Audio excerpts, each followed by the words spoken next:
The Japs have lost more planes and more ships than they've been able to replace. We shall not settle for less than total victory.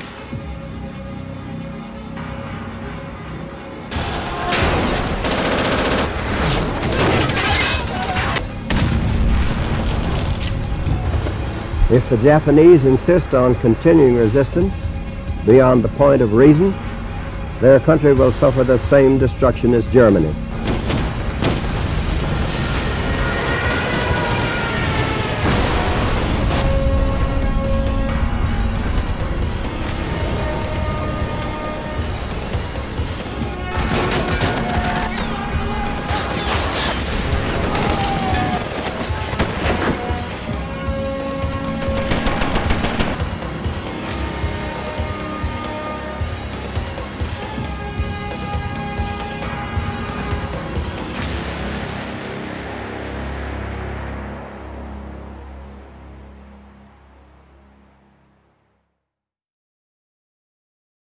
On August 6th and 9th, 1945, the United States military dropped 2 atomic bombs on the Japanese cities of Hiroshima and Nagasaki, leading to the deaths of 130 to 225,000 Japanese civilians, soldiers, Korean slaves, and American POWs.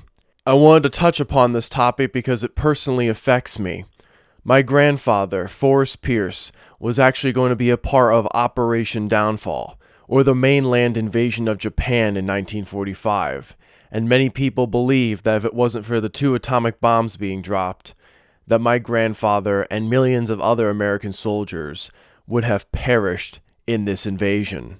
So on the 75th anniversaries of the 2 atomic bombings and VJ Day, which was on August 15th, 1945, I will be breaking down the 4 most controversial claims about the atomic bombings of Hiroshima and Nagasaki, and hopefully come to a good, sound historical conclusion and what we can do about this historical memory in our own modern society. And now, onwards towards the history. As a reference to this video, I will be using Oliver Stone's Untold History of the United States, which I think is very well researched, very well done. It's on Netflix, I believe. You should check it out, but I think Stone misses a couple of points in regards to the bombings of Hiroshima and Nagasaki. Claim number 1. The Japanese were about to surrender even without the bomb, and many members of the United States military actually advised against it.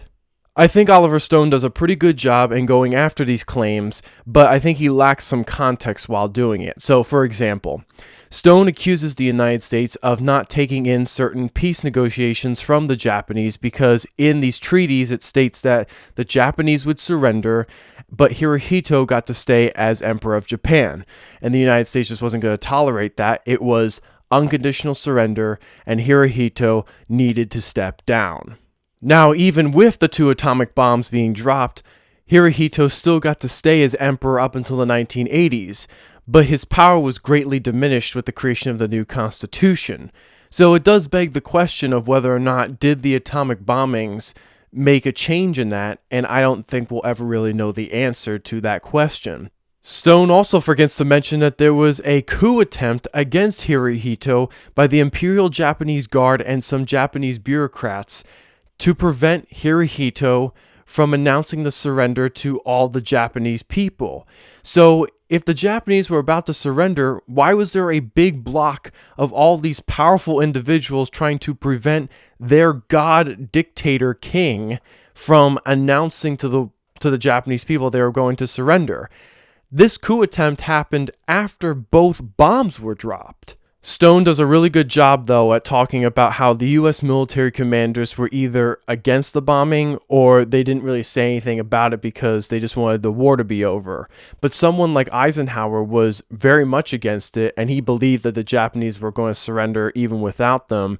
And even Curtis LeMay, the general who was in charge of bombing the towns in Europe and in Tokyo. Tokyo suffered more damage in their bombings under LeMay than in Hiroshima and Nagasaki. And LeMay is also the guy who served as George Wallace's vice presidential candidate in the 1968 presidential election. So he was even against it at that point, which is just a fascinating thing to look at. But with all that being said, again, everyone's definition of what surrender looked like was not uniform. Claim number 2.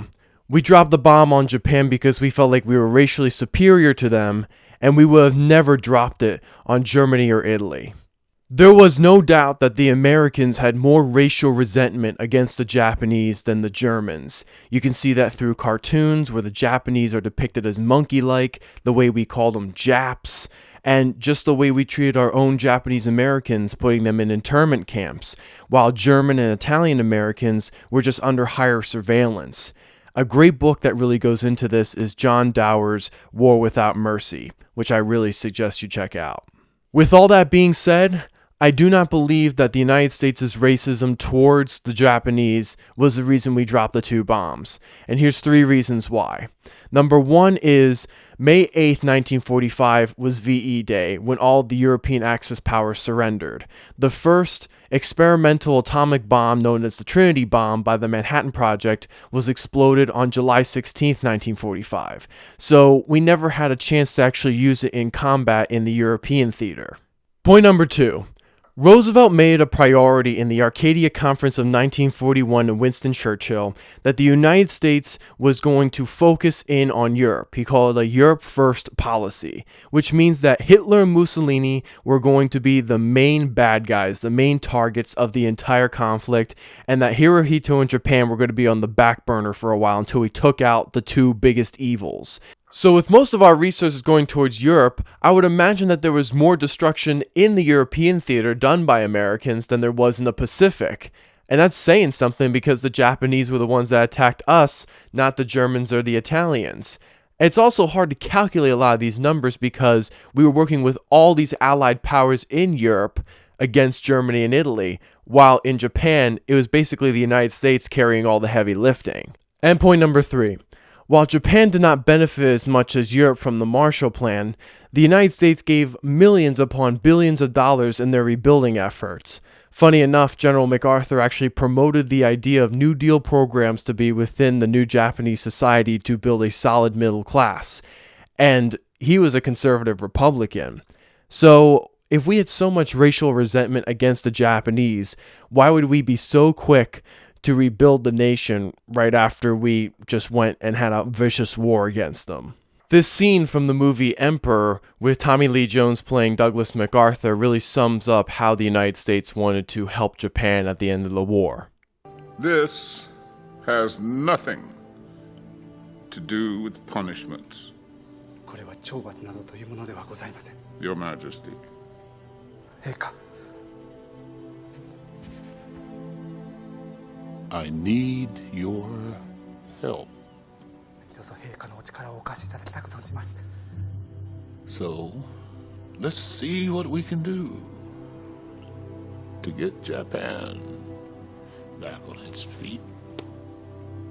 Claim number 3. The Japanese surrendered because the Soviets were going to invade them, and the United States dropped both atomic bombs to send a message to the Soviets rather than actually to make the Japanese surrender. This is one of the most fascinating claims to me that I think actually boosts a lot of the pro and anti-bomb arguments.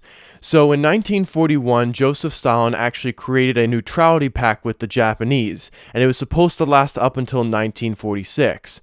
But when Stalin heard that the Japanese were about to surrender and that the United States was potentially going to drop the atomic bombs on them, he wanted to take as much Japanese-occupied territory as he can. So with over 1 million men, he started to invade all these Japanese-occupied territories, broke the peace treaty a year early, and took most of Manchuria, a couple of the northern islands above Japan, and what today is North Korea, which created the 38th parallel.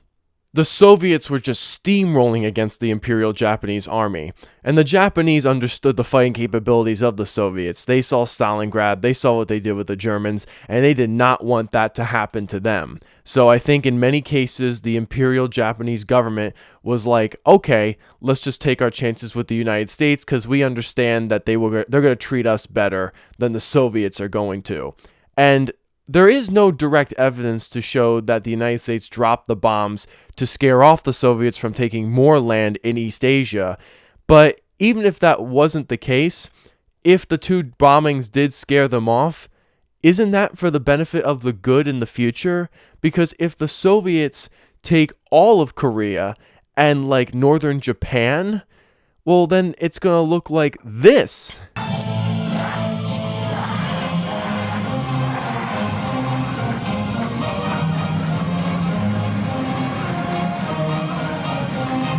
So yes, the Soviets played a huge role in the Japanese surrendering, and whether intentional or not, the 2 atomic bombs probably sped up the process of them surrendering, which led to South Korea and most of Japan being the free nations that they are today in East Asia. Fourth and final claim. Millions of Americans and Japanese would have perished in Operation Downfall, the mainland invasion of Japan, and that's why it was justified to kill that many people in the 2 atomic bombings. I have been hearing this claim my entire life because, again, I am the grandson of someone who's going to be part of Operation Downfall. But there is a lot of holes in this theory, and one of them is exposed in Oliver Stone's movie, which I will show you a clip of right now. Truman's estimates of American casualties kept climbing as the years went by.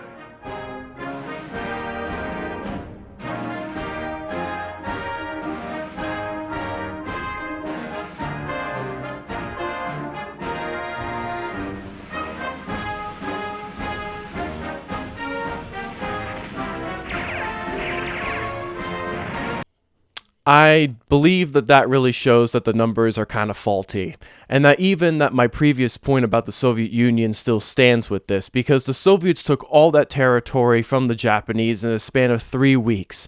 If you got the Americans coming in from the south and the Soviets coming in from the north, and the Japanese are starving. I showed you that clip in the very beginning of the video of Roosevelt basically saying that the Japanese could not rebuild their tanks and planes, and that was from 1943.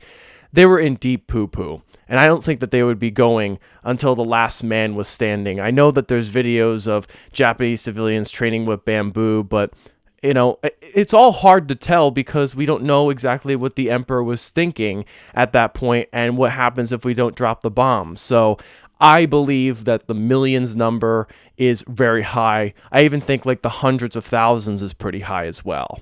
I especially hate this Operation Downfall point because I think it was solely used for justification to build up nuclear weapons during the Cold War. Which brings me to my conclusion. Look, I think I pointed out in this video that there were enough justifications to drop the bombs on Hiroshima and Nagasaki. But I think that the atomic bomb has corrupted us. I think it corrupts the way we conduct foreign policy, and it's manipulated the way we conduct warfare. Instead of conducting conventional warfare with strategy and analytics, things that you have to use your mind with, maneuvers, we now are relying upon our technological superiority to win our battles. It's turning into a might makes right foreign policy. And after the bombings, you can see how the military officials and presidents have become corrupted by the amount of power this weapon of mass destruction has. They started to admire it. MacArthur wanted to use the bombs in Korea. Eisenhower wanted to use the bombs in Vietnam to help the French at Dien Bien Phu. And a bunch of other presidents were trying to use it in Vietnam after Eisenhower. Well, no, I'd rather use a nuclear bomb because that's right. That, I think, would just be too much. The nuclear bomb, that probably.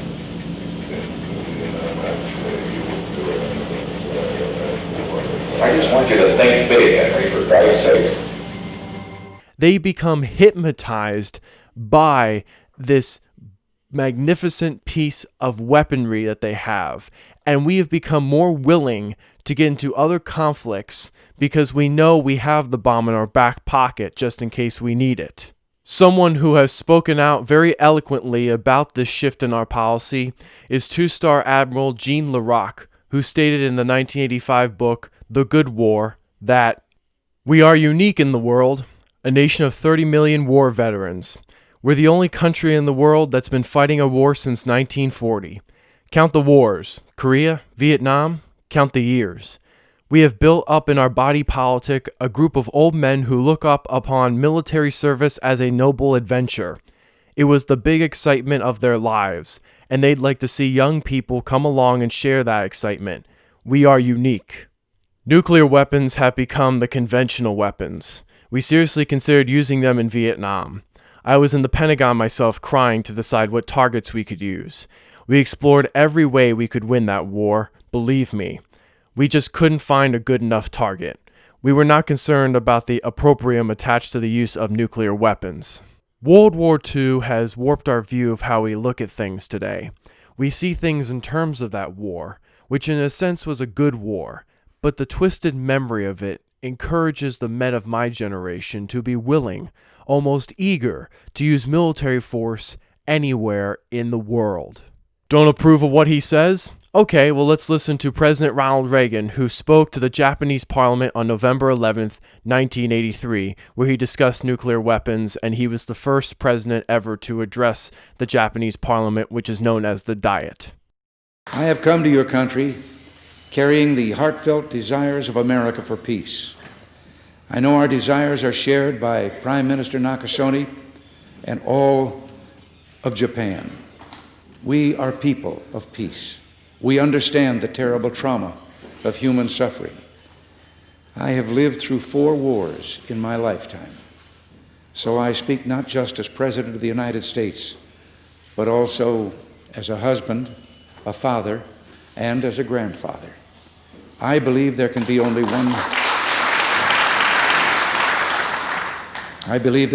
one policy for preserving our precious civilization in this modern age.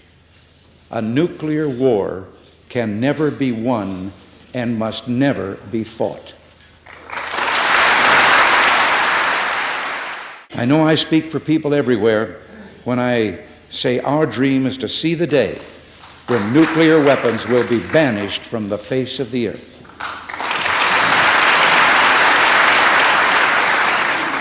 Arms control must mean arms reductions. America is doing its part. As I pledged to the United Nations less than 2 months ago, the United States will accept any equitable, verifiable agreement that stabilizes forces at lower levels than currently exist. We want significant reductions, and we're willing to compromise. I will not be deterred in my search for a breakthrough. The United States will never walk away from the negotiating table. Peace is too important. Common sense demands that we persevere, and we will persevere. I am proud of my grandfather's service to his country, and I am eternally grateful for all the people who stood up for freedom during World War II.